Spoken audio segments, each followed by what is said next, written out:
Ini adalah syarat keutamaan saja, berakhlak mulia yang bisa kita jadikan panutan dalam hidup kita. Kalau mengenai ada asar mengatakan unzur makola wala tanzur mantola, lihat apa yang diucapkan, jangan lihat siapa yang mengucapkan. Itu gimana mengenai asar itu, Ustaz? Ya memang betul ada asar yang mengatakan demikian, tapi asar itu tidak secara mutlak bisa difahami demikian. Jadi kalau misalnya ada orang yang mengucapkan kata-kata dan kita tahu itu benar, maaf, kita terima siapapun yang mengucapkan. Hatta iblis pun, kalau ada maling ngomong ke kita misalnya, kamu jangan jadi maling ya kayak saya, terima nggak? Terima dong.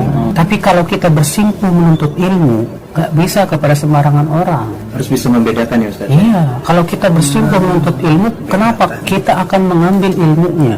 Lihat, ketika yang diucapkan oleh setan benar, Rasulullah membenarkan.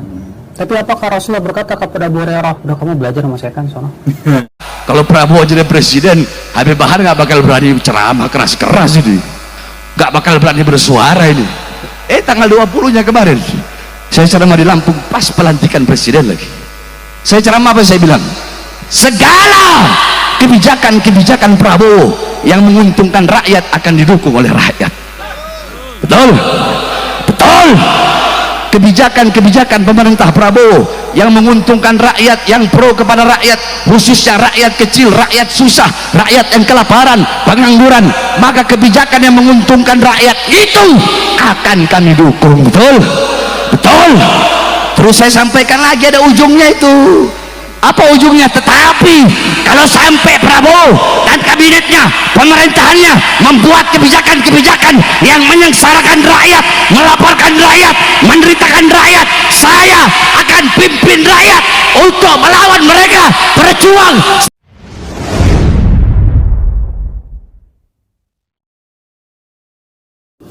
Anu mau nanya nih Ustaz, bagaimana sih Ustaz cara memilih seorang dai atau guru yang bisa dijadikan sumber ilmu? Karena sekarang banyak banget nih dai-dai bermunculan, bahkan seperti selebriti sekarang. Satu-satu banyak banget nih. Ya sebetulnya kalau kita melihat dalil dari Al-Quran, hadis dan perkataan para ulama, sudah dijelaskan apa sih tips yang harus kita jadikan sebagai pegangan di dalam memilih guru, mengambil ilmu.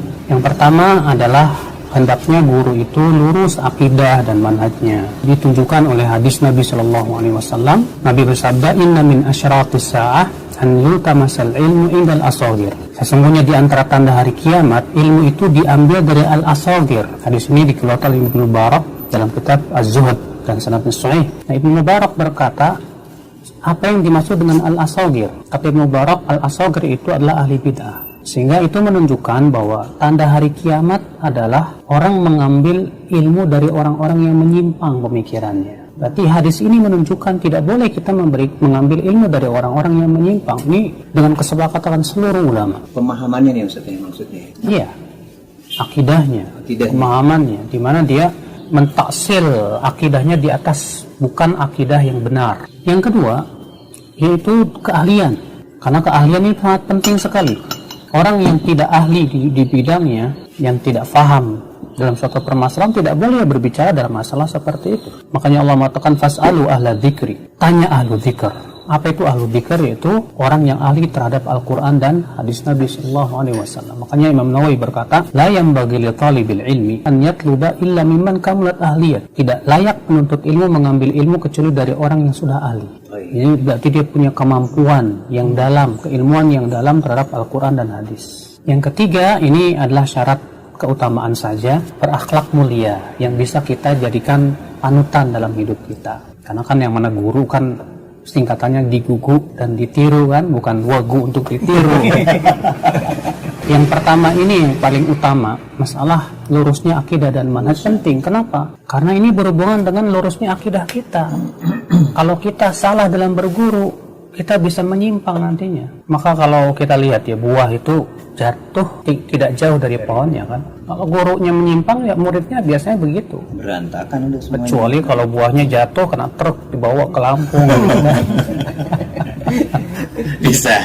Iya. Makanya Ibnu Umar berkata, dinak, agamamu jagalah, agamamu jaga. Fa inna ma wadamuka walahmu. Kenapa? Karena agamamu adalah darah dagingmu.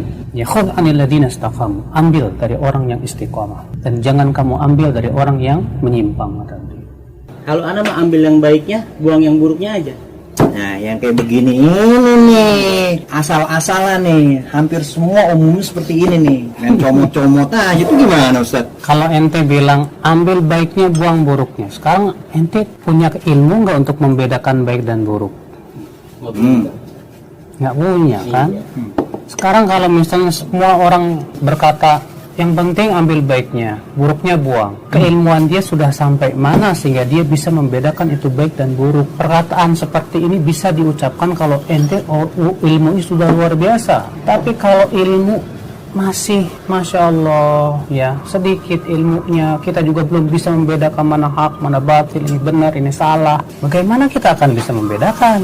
Kalau mengenai ada asar Ustaz, mengatakan unzur makola wala tanzur mantola. Lihat apa yang diucapkan, jangan lihat siapa yang mengucapkan. Itu gimana mengenai asar itu Ustaz? Ya memang betul ada asar yang mengatakan demikian. Tapi asar itu tidak secara mutlak bisa difahami demikian. Kenapa? Karena ada juga asar yang lain yang bertabrakan dengan itu. Seperti misalnya Muhammad bin Sirin berkata, Inna hadal ilma dinun. Ilmu ini adalah agama. Fanduru amman ta'khuduna dinakum. Lihat oleh kalian dari siapa kalian mengambil ilmu agama kalian. Lihat, terus apa bertabrakan? Tidak bertabrakan. Kalau kita perhatikan ya, saya berikan contoh sebuah kisah di zaman Rasulullah SAW. Abu Hurairah ditugaskan oleh Rasulullah SAW untuk menjaga zakat fitr, makanan zakat fitr. 3 malam berturut-turut datang maling dan itu ditangkap oleh Abu Hurairah. Kemudian di malam yang ketiga Abu Hurairah tidak melepaskannya. Tapi apa kata si maling ini? Maukah aku ajarkan kepada engkau ya Abu Hurairah, kalau kamu baca sebuah bacaan ini sebelum tidur, kamu akan dilindungi dari setan sampai pagi. Apa itu? Baca ayat kursi. Akhirnya ia melapor ke Rasulullah. Apa kata Rasulullah? Shadaqaka wa huwa kadhub. Kali ini dia benar, walaupun dia tukang dusta. Tahukah kamu Abu Hurairah siapa orang yang 3 malam berturut-turut datang itu? Itu setan. Lihat, ketika yang diucapkan oleh setan benar, Rasulullah membenarkan. Tapi apakah Rasulullah berkata kepada Abu Hurairah, udah kamu belajar sama setan sono? Oh, itu maksudnya Ustaz. Nah, itu lagi. Jadi kalau misalnya ada orang yang mengucapkan kata-kata dan kita tahu itu benar, naam, kita terima siapapun yang mengucapkan. Hatta iblis pun, kalau ada maling ngomong ke kita misalnya, kamu jangan jadi maling ya kayak saya. Terima nggak? Terima dong. Tapi kalau kita bersimpuh menuntut ilmu, nggak bisa kepada sembarangan orang. Harus bisa membedakan ya Ustaz. Iya, kalau kita bersimpuh menuntut ilmu, kenapa kita akan mengambil ilmunya? Maka dia harus orang yang mumpuni, dia harus lurus akidah dan manhajnya. Supaya apa? Supaya ini betul-betul membimbing kita dalam agama kita, dalam hidup kita. Harus dibedakan antara ini dan itu ya. Alhamdulillah.